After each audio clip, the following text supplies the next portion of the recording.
Hi everybody, welcome back. Tony again here with Shinsho Yoga.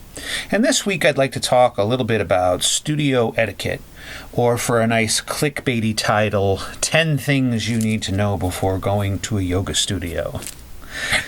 Basically just wanted to go over some of the things that as a teacher and practitioner myself I've seen over the years that either people sometimes are challenged with and don't understand, right? Not sure what to do at certain points, or just some simple things that people seem to ignore and forget.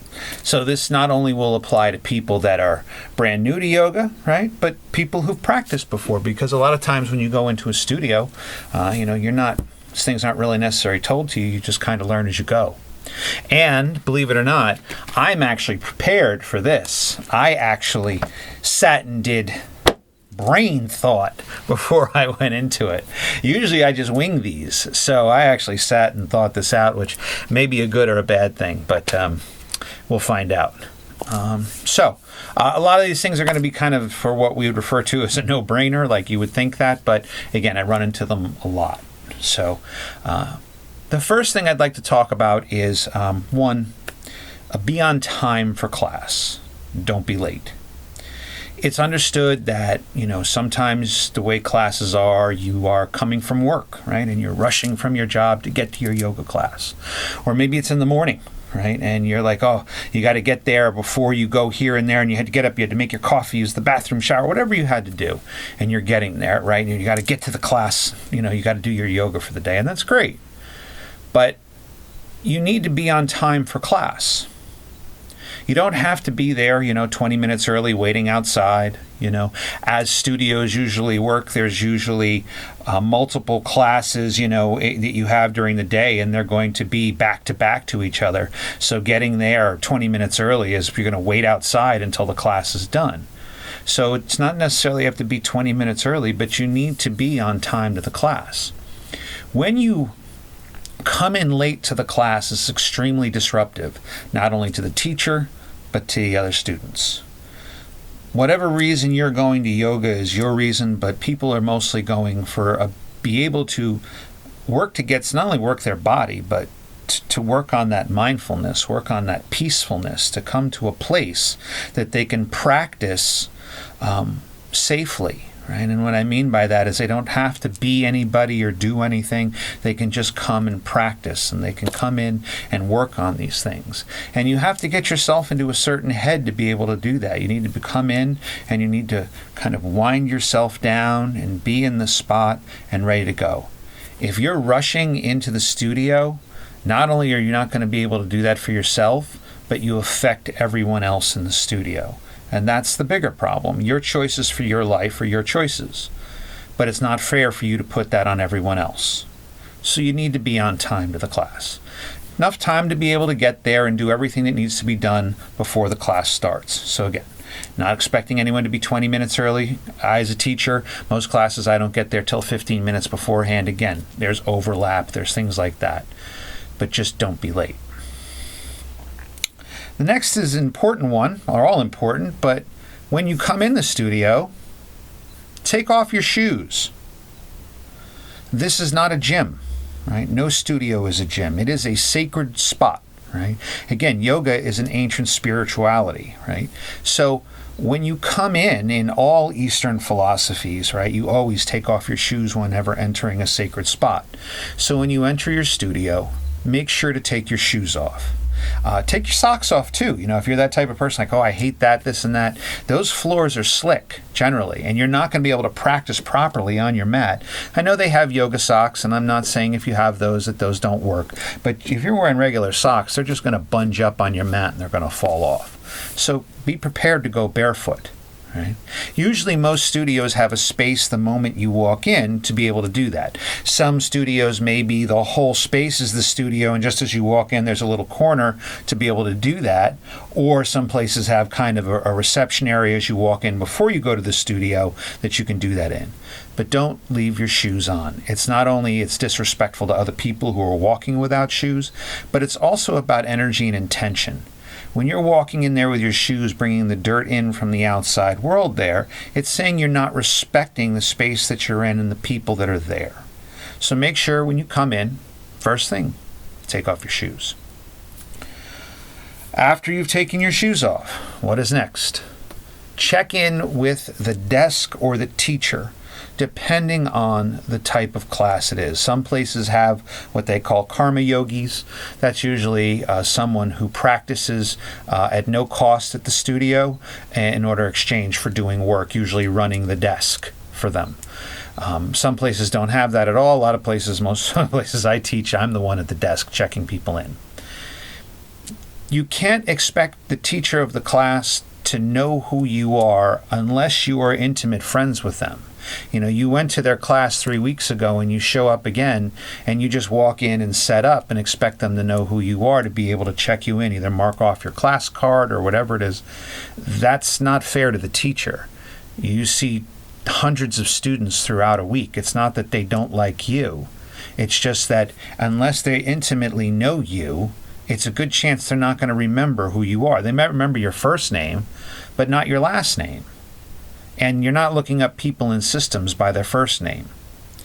Yoga studios are not a lucrative business. They need every person, every dollar that comes in. You trust me, you don't become a yoga teacher because you want to get rich. You become a yoga teacher because you have a calling for it and you believe in the practice and you want to share it with others.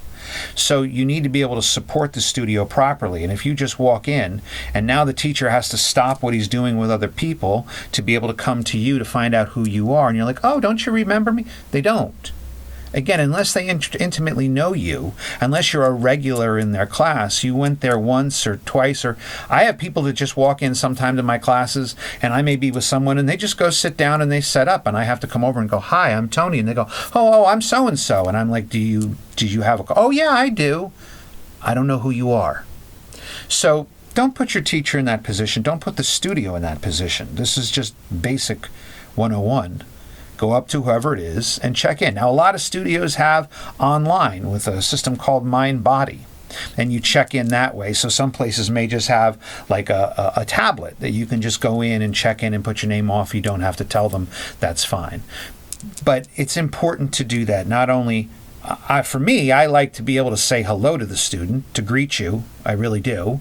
So we can have that moment to say hi and you know who I am just in case you don't and I know who you are, but also to be able to keep the business on track for the studio, to keep the doors open. It's literally that important. So remember to check in. So we're on time. Our shoes are off. We've checked in with the teacher or the front desk. What's next? We got to set up our mats. We need to do that mindfully. Okay, what that means is don't drag everything across the floor, plop it down, slap your mat down, grab your blocks, toss them over, set up, your tissues, your coffee, your mentholyptus, your little snack. None of that. It's not your house. There's people here in the studio, probably at that point, who are trying to get through things. One of the things when I came out of teacher training, and one of my teachers that I worked with, and I talked about in class about, how certain people were. I'm like, well, I don't think they like the class. And she told me, she said, don't put that on you. You never know what people walk in with. There are people who come into class who are on the verge of breaking down. They are just up to their wits and what's going on in their life. And this is the little bit of respite they get. You coming in and dumping all of your stuff on them and disturbing the whole space, once again, that's not fair. That's not respectful to everyone else. Set up mindfully, right? It's not that you can't talk to other people or things like that in there. You can. Just keep the voice down, be polite, don't yell across the studio. Let it be a peaceful place for everyone to be able to set up. Right? To be able to come in and work through the things they do. And with that, shut off your phone. No phones. That's all I can say, no phones. Don't bring it with you on the mat. Don't put it here. Don't have it checked away. Off. I don't bring mine into the studio when I'm practicing. When I'm teaching, I play my music on it, so I have to, but I put it in airplane mode so nothing can bother me, so you don't get calls in the class. But phones go away, right? Do not keep that with you. Once you are in this studio for this space, for this hour, hour and a half, whatever it is, that is your time. The rest of the outside world at that point does not matter. It is only your time in the studio at that point that matters. So all away and be prepared for class. So, with that, you're on time for class, the shoes are off, you've checked in, you've set up mindfully, you've put your phone away, right? Along those lines, leave your drama outside. As I had just mentioned, for the next hour or hour and a half, the class is your time, right? For you to be present in the moment that you're in. All your problems, they're not here. Leave your drama outside. That doesn't mean that you come in, like I said, someone may be on the verge of breaking down. That's why you're there, right? But don't drag it in. Like I said, you're at the phone waiting and, so you know what they did to me? They did this. And you're yelling and talking loud and disturbing everyone. Leave the drama outside. Make this your time for you, self-care for you. It's your hour and a half. That's okay. Give yourself permission for that. Take that hour and a half or hour, whatever it is for your class. The drama stays outside.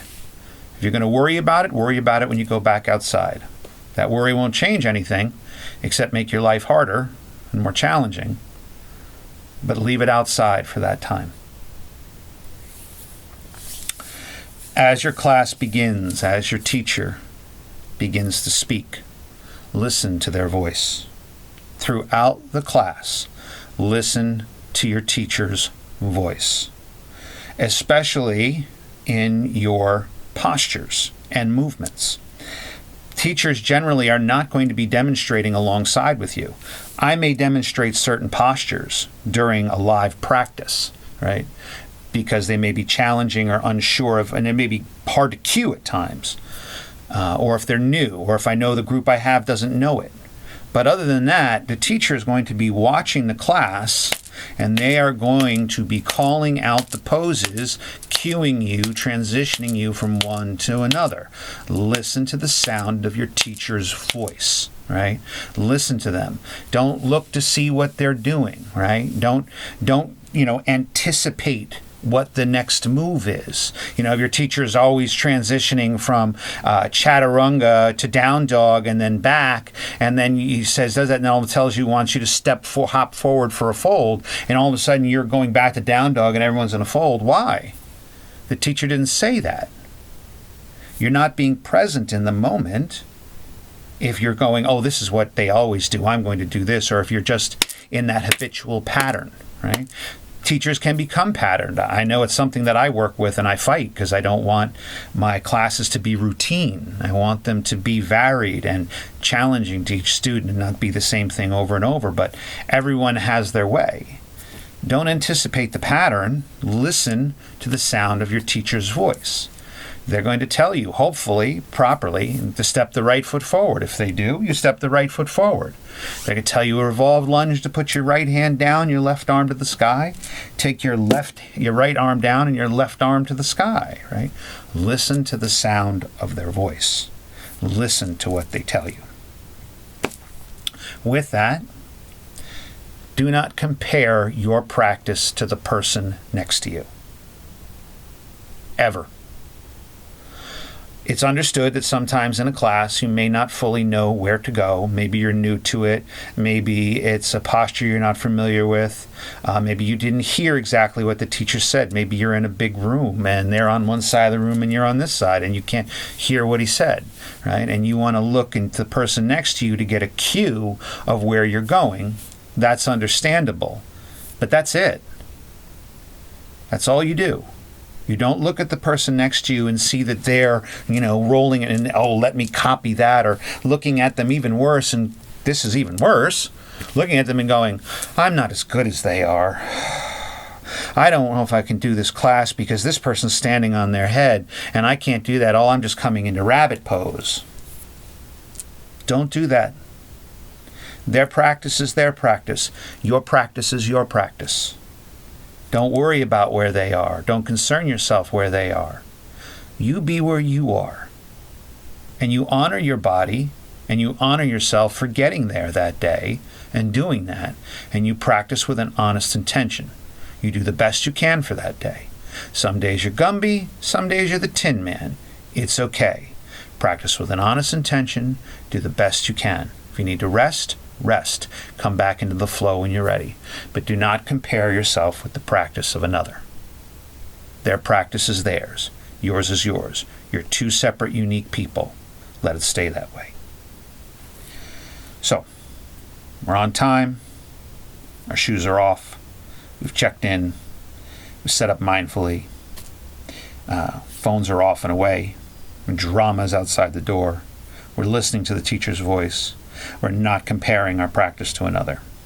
But we have questions for our teacher. Right? Generally save them to the end of class. Right? In a class, and especially a busy one, there's no time to, teacher, how do I, right? That's the challenge of yoga, right? That's the difficulty. And if you do that, you disrupt the whole flow, right? There may be workshops that you're in that this is fine.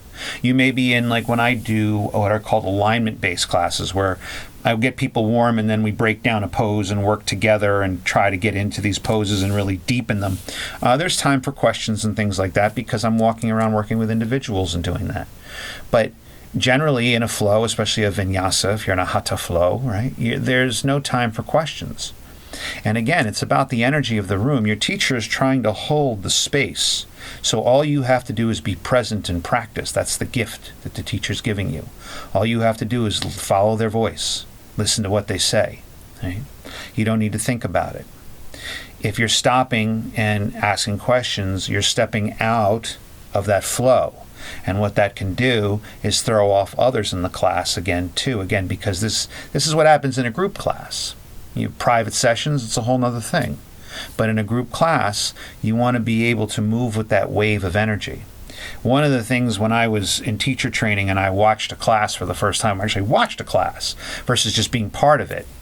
You watched when one person got off, it was like a domino effect down the line. If one person got off of the flow of it, off the wave, right, it was a domino effect. Right, because it just went like a wave across the studio.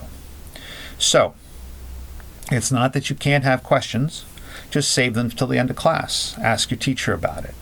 Try not to do it during the class. It'll disrupt, especially in a Dharma talk. If they're talking, don't go, well, what do you think about this? They're trying to convey. They have a lecture at that point they're giving you. Questions at that point, throw that all off, right? And it becomes about what you want to do, right? And you can't do that in a type of class. You can save it for the end. Right? And I know sometimes it's challenging at the end. If you have a busy class and my teacher was a social butterfly, so he was with everybody at the end. He was very hard to talk to. But the best you can, save it for the end. And lastly, when you're done with class, help keep the space clean. Treat it with the reverence that it is. It is a sacred space. It doesn't matter where you're practicing. The moment that space becomes a yoga studio, whether it's outside on a beach or in a park, or maybe you're practicing in a rec center or someplace, a martial arts dojo I teach at, you treat the space with respect and help keep it clean. So if you're using studio props, right, put them away mindfully. Just don't throw the blanket in there or throw the strap or shove some blocks in. Line them up. If that at the end means once everyone's walked away that you straighten them out, then take the onus, take the initiative, straighten them. I did it all the time. I waited till everyone left and then I would straighten all the blocks and blankets because that is my repayment to the studio for what I just did. I understand I just paid the money for the class, but the money for the class is, that keeps the doors open. It's really trying to make myself useful to them that I can, because they've made themselves so useful to me. If you're in the bathroom and the toilet paper runs out and you know that there's one there on the back, replace it, right? Or tell the teacher or whoever is at the desk, hey, you're out of toilet paper in the bathroom. Just don't and walk away and then leave it the way it is, right? Let them know. If somebody left a water bottle or a jacket as you're walking out or something, pick it up. Bring it up to the desk. Right? Don't leave it a mess. That's disrespectful to the space and to the teacher and everything you just did, and to yourself, because you have to train there. You have to practice there. And you're taking your area where you are and just treating it like it's a wasteland. Treat it properly. So, recap. Be on time for class. Take off your shoes. It's not a gym.